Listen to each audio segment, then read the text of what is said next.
Morning, morning po. Nandito sa Kapane Station.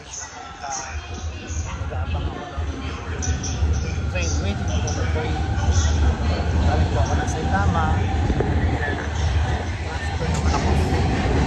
Isang station na naman para sa final destination sa trabaho.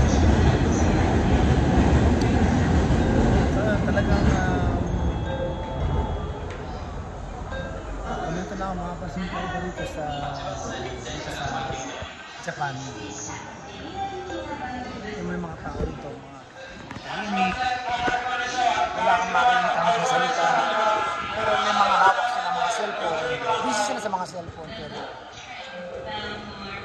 wala kang makikita sa kanila ng mga nagsasalita.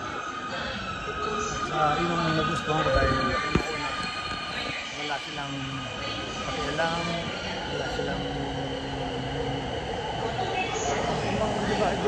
katulad ko sa Pilipinas na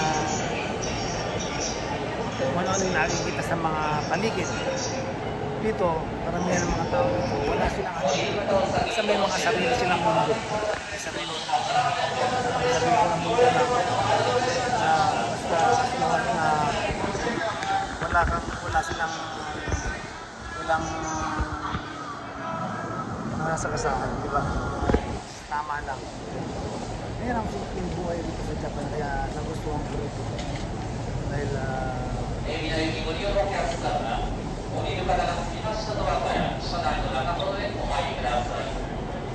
nakita ng mga tao talagang grabe ang busy.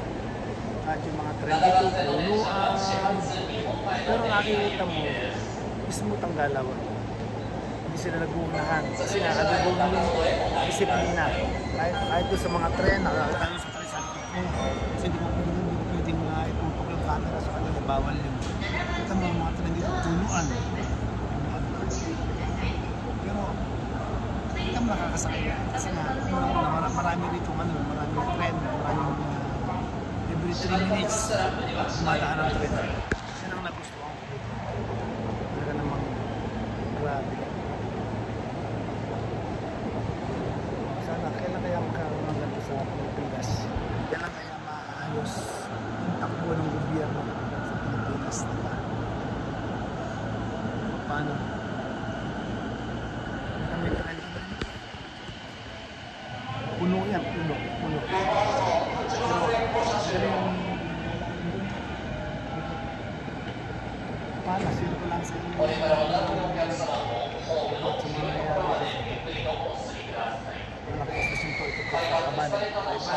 Bye-bye!